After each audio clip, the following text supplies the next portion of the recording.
Hello, coin collectors out there. Happy Thanksgiving. It's Dylan from the Big D Coins channel. And in this video, I'm going to feature some of my coins from 1944. So I went through and grabbed some of my coins that were dated 1944, kind of a random assortment of them.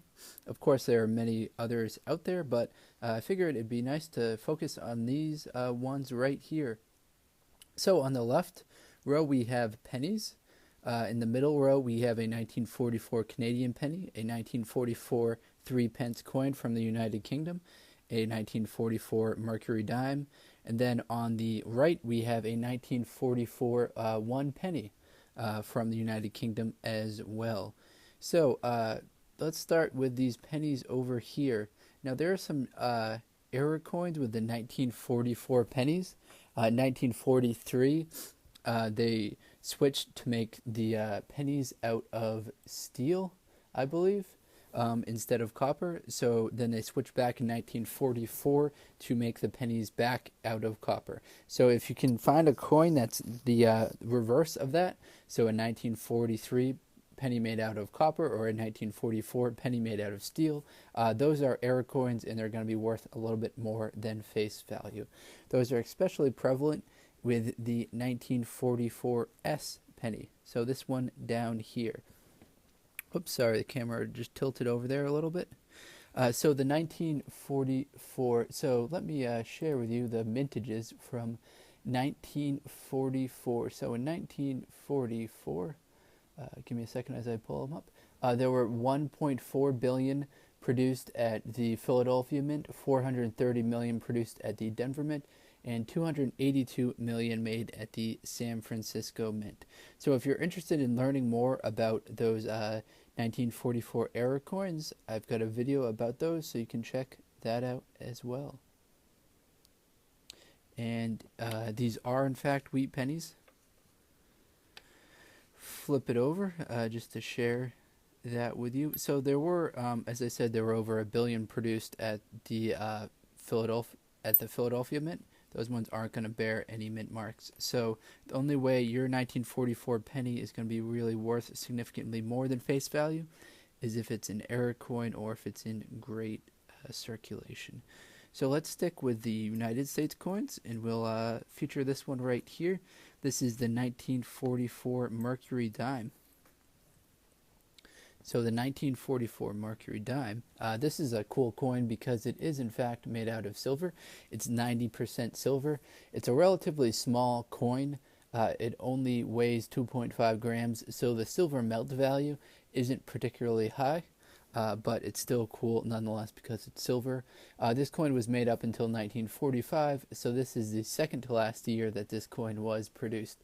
In 1944, there were 231 million produced at the Philly Mint, 62 at the Denver, 49 at the San Francisco. I'll flip it over so you can see the reverse. The reverse is this cool design right here. This design is different than the Roosevelt dime. So a cool design there, and this one happens to be in pretty good shape actually. Most of my coins are pretty worn out. The 3-pence coin. So we're heading across the pond for this one right here. This is the 3-pence coin. It was made from 37 to 48. Its metal content is nickel and brass. Its weight is 6.8 grams, diameter 21.8 millimeters. Its shape is dodecagonal. I'm not sure how to pronounce that. It's 12 sides. So, you can take it back to geometry class in high school to pronounce that word, but the word for a 12-sided shape. So in let me talk about the design. So the reverse, what you're looking at right here, is the 3-headed thrift plant. I'm not sure the significance of that plant, but it must have been a pretty cool plant to arrive on the reverse of one of their coins. So realign this, and you can see the obverse of the coin. The obverse features George the Sixth. Excuse me, I almost got my Georges mixed up. Uncrowned, facing the left. So in 1944, there were 69.7 million of these produced. They were only produced at one mint. So no different mint marks. And heading back to North America, gonna take some transatlantic trips right here, back and forth between Europe and North America. So this coin we have right here, it's the Canadian maple leaf coin.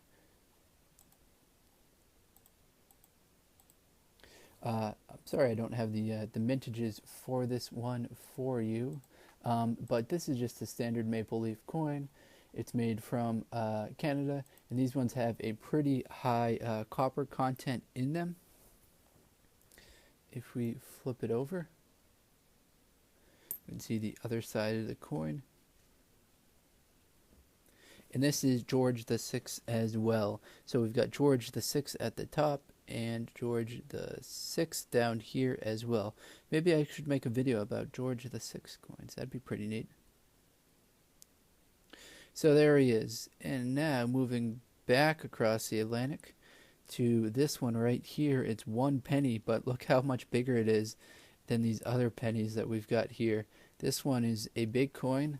I'm not sure why the coins are so big, but its diameter is 31 millimeters compared to the 19 millimeter United States 1 penny.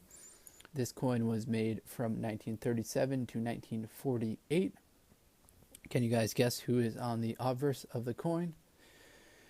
You guessed it, the same as this guy right here and this one up here. It is George VI. So this one right here features a seated Bretonian facing the right. They've got their trident in their left hand and the shield bearing the Union flag in their right hand, with the sea behind them, so you can see the lighthouse in the background. Its metal content is bronze, weight 9.4 grams, diameter 31 millimeters, as I said. So this coin right here, there are 42.6 million of these produced. And then we can flip it over. And there he is. You probably guessed who you'd see on this side. This is George VI. So I'm guessing Queen Elizabeth II must not have appeared till the 50s, I guess. But this coin right here still features George VI. So hopefully you guys enjoyed this video. We touched upon some cool coins from 1944. Of course, we didn't mention the nickel or the quarter, so there's a lot of cool coins out there, but hopefully you found this a little entertaining and a nice glimpse into my coin collection. If you enjoyed it, please like, comment, subscribe. I've got lots of other videos on the channel, so please do enjoy them. Have a great Thanksgiving, say hi to your family, and have a good time. Alright, enjoy.